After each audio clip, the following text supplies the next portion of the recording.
Shalom family, thank you for joining me again on my page, Sectarian Wisdom. I'm your man Elijah, and as usual, I'm a wise, wealthy, celestial being that is loved by the Most High Creator. Let's get it, family. Family, I'm telling you, this is my third, fourth, umpteenth time recording this video, man. It's starting to get frustrating. I don't know why it's not working. Issues keep coming up. I just finished it and then it cut off for some reason. But once again, family, here we go. Starting from the beginning, in the top corner, you got an American flag, right? I want y'all to pay attention, right? Top left corner. Obviously, you can see it. It's on the screen. You can't miss it. It's right there. You got the flags, right? You got the flag, the American flag, right? Pay attention. You see these stars? You know, the red, white, and blue? There you go. You got that? You got that? Man, family, I'm tired of doing this video. Here we go. Next one. All right, family, what is this? What do they teach us in school this is, right? They say this is a sun, right? That's what they tell us is, right? What else do they say a sun is? They say a sun is a star, right? All right, all them lights in the sky, those are other suns. Those are all those stars you see in the sky. What do they tell us? They're suns, right? Of different solar systems. All right, let's go to the next page. All right, let's read a little bit about a sun. What's it say about a sun? The sun is the star at the center of the solar system. It is a nearly perfect ball of hot plasma heated to incandescence by nuclear fusion reactions in its core, radiating the energy mainly as visible light, ultraviolet, and infrared radiation. It is the most important source of energy for life on Earth. Alright?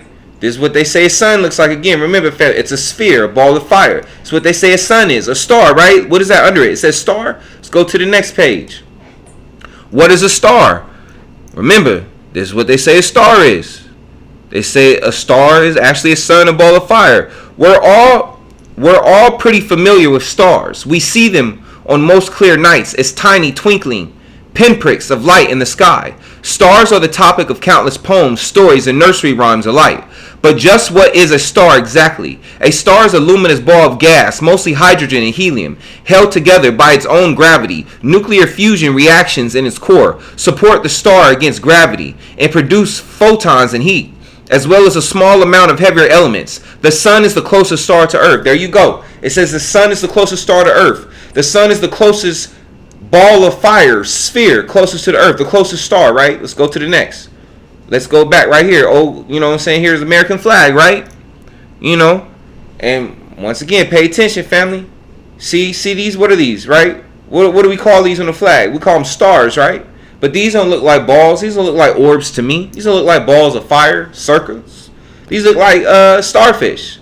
What are these things? The five-pointed star. Okay, let's read a little bit about this five-pointed star. A five-pointed star, geometrically an equilateral concave decagon, is a common ideogram in modern culture, comparatively rare in classical heraldry. It was notably introduced for the flag of the United States in the Flag Act of 1777, and since has become widely used in flags. All right, there you go, family. This is what's on the flag. Not a sun, not a star that they teach us in school, but this. What is this? A starfish? What is this? They say it's a star. Let's go to the next. All right, family, let's read about this. What do we got here? We got the sigil of Baphomet. I wonder if some of y'all understand where I'm going with this. The sigil of Baphomet is the official insignia of the Church of Satan. It first appeared on the cover of Satanic Mass LP in 1968 and later on the cover of the Satanic Bible in 1969. The sigil has been called a material pentagram, representation of calamity, of carnality in earthly principles. The church describes the symbol as the preeminent visual distillation of the iconoclastic philosophy of Satanism. Family, this symbol don't belong to Satanism. They just using it for whatever they want to use it. This symbol came out way before, hundreds of years before 1968. Or what does it say? 1969, I mean. But let's go to the next page. There you go. You got the star of Baphomet. You see that, family? Upside down star right there. You see that? All right, let's go to the next. There's another one right there. Another upside down star. You see that, family, side to side? Let me zoom in a little bit. You see that side to side? Come on, family. You can't sit here and tell me you don't see the resemblance. You know, it's funny, you have a lot of Christians go around, you know, all day long judging people, saying this, saying that, thinking they holier than thou, and they going to church and they know everything, right? But they walking around talk about patriotism with this flag, with these stars on it, not even knowing what they are. You know, or think about this, family, growing up. Remember, we used to go to school back in the day, and we used to look at the flag and pledge allegiance to the flag. We had our hand on our heart, not even knowing what we pledging allegiance to. Come on, family. What's going on? How come this ain't widely known, family? I'm gonna tell you right now, I didn't know this until I didn't notice this symbol until I was about in my mid-20s. Let's go to the next. Here you go, the Army Medal of Honor, family. There you go. And usually, family, they get this Medal of Honor because they probably deleted between 50 and 100 other men, other soldiers from a rival army.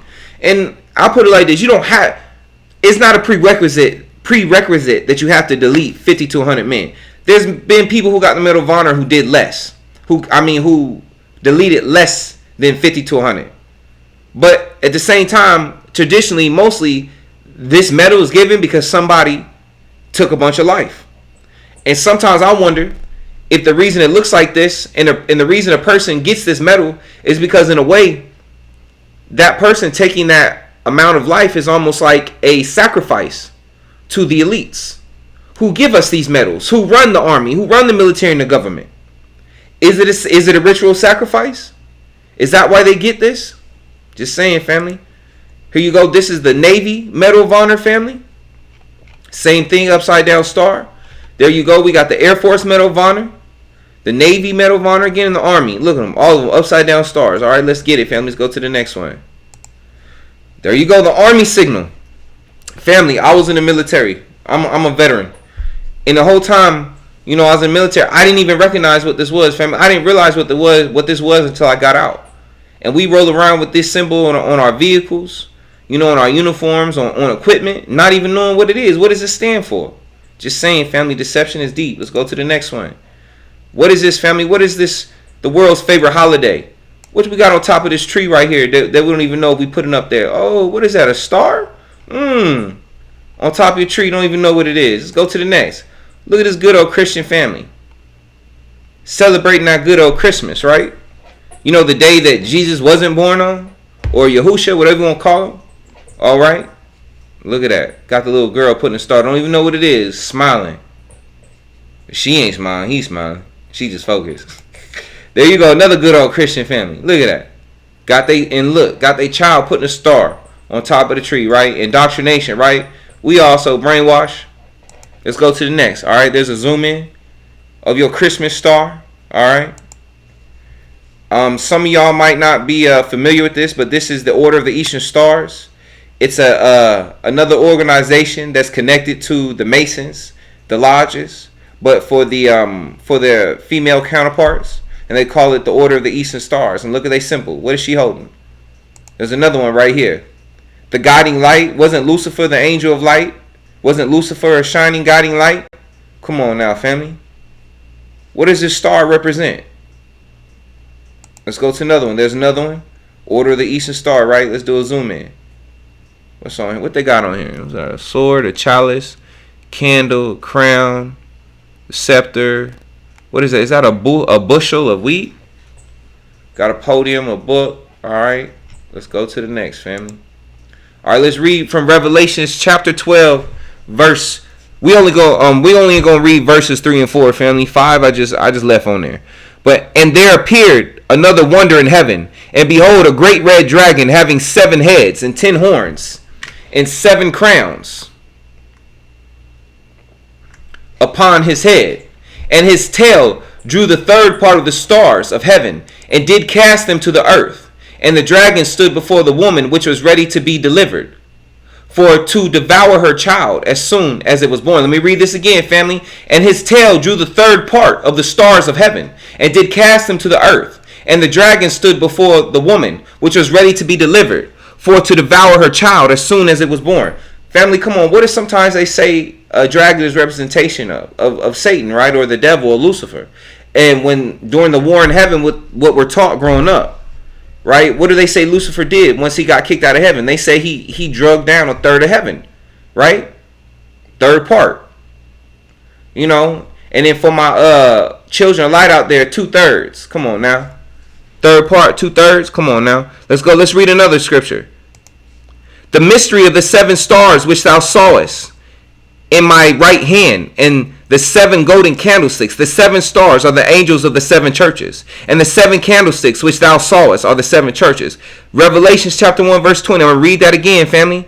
And the 7 golden candlesticks, the 7 stars are the angels of the 7 churches. Come on, family. Doesn't the Bible speak about stars being angels, fallen angels? And this is what they got us pledging allegiance to. This is what they got you worshiping on this flag. Angels, right? Christians, I thought we wasn't supposed to worship angels, right? All right, let's go to the next. All right, family, this is the first official flag of the colonies, right? Back in the day during Revolutionary War. See these stars? Let's go ahead and count these stars. How many stars we got up here? 1, 2, 3, 4, 5, 6, 7, 8, 9, 10, 11, 12, 13. 13 stars, right? Keep that in mind. How many stripes you got? 1, 2, 3, 4, 5, 6, 7, 8, 9, 10, 11, 12, 13. I wonder what the red and the white really stand for, and the stars on this flag stand for, on this original flag. They say the red and stuff stands for the blood of soldiers that was spilled, you know, for the country. But let's see. I got a different idea now what I think they stand for. Let's go to the next page. Let's read a little bit about this flag, right? The gorgeous flag is named after Elizabeth Griscom Ross. I thought it was Betsy Ross, but I guess I was wrong. The gorgeous flag, or maybe there's one of them Mandela effects going on. I don't know. The gorgeous flag is named after Elizabeth Griscom Ross, an American upholsterer who was credited by her relatives in 1870 for making the first American flag. The historical pattern has been used as early as 1777, featuring the familiar patterns Americans have come to know and love of the alternating red and white stripes in 13 stars in a blue canton. All right, family, let's go to the next. Remember, what does it say? 13 stars. I wonder what that 13 stands for. Let's go to the next page. All right, family, what we got here? We got symbols for the 12 tribes of Israel, right? Or Israel, right? How many? Let's count them. 1, 2, 3, 4, 5, 6, 7, 8, 9, 10, 11, 12. Family, how many of y'all know that there's actually 13 tribes? Not just 12, because in the Bible it says Dan was removed, but let's not go there right now. But let's say Dan is still there, but Joseph, his lot was taken over by his 2 sons, Ephraim and Manasseh, right? So let's say Ephraim takes the spot of Joseph. And then let's go here to the side and add an extra. Let's say that's Manasseh. So this is 12 plus Manasseh would make what? 13, right? And then you got what on that flag? 13 stars. I wonder why. And 13 stripes. Why? And then you got that blood, right? Why? In the Bible, the blood of who? Yahusha, right? And Yahusha is from the tribe of what? Yehuda, right? The tribe of Judah, right? And he spilled his blood on the cross, right? And what do we say? Cover us in the blood. So could the stripes on the flag really be representation? The 13, well, it wasn't 13 red stripes, but there's 13 stripes, but nonetheless. Could the red really be representation of the blood of the tribes of the people? I'm just saying, let's go to this next. Bam, see this family? This map right here was created by another YouTuber. I think his channel is UBTV. And basically he did a research where in his findings came up with America actually being the original Holy Land, being Egypt, being where the original tribes of Israel from. And some of us family who are deep in study have had this thought before. I know I have, reading the Bible, and I thought one day, how do I know if where they say Jerusalem is really where it is in Israel?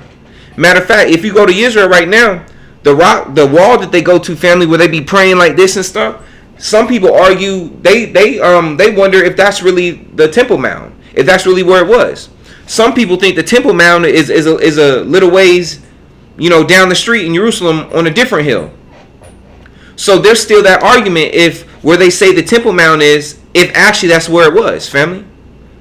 But let's just say this, family, if there's that discrepancy and it's still not sure if that's the Temple Mount, how do we know the Temple Mount is even there? How many times have we heard, people who do research on the Bible, how many times have we gone, have you watched research videos and stuff, and they really have no proof that the things that have taken place in the Bible took place in the Middle East? Do your research, family. And I want to give a shout out to Brother Kurimeo, who I put his video as a description in the description box for this video. Also put Brother Dane Calloway. I put his video in the description box, and UBTV, where this map came from. I put 3 different people's YouTube videos. I'm going to give them a shout out, because if you watch those videos, they'll give you a little more information on these things that I'm talking about and why I came to this conclusion. And I think you'll like them, family. It'll help you. It's a lot of good information. They give a lot of good sources. Please, when you get the time, check the videos out. Other than that, family, I'm done right now. Thank you for joining me again on my page, Sectarian Wisdom. I'm your man, Lion, as usual. I'm a wise, wealthy, rich, celestial being that is loved by the Most High Creator. We got it, family. All right, family. Catch you later. Join me next time.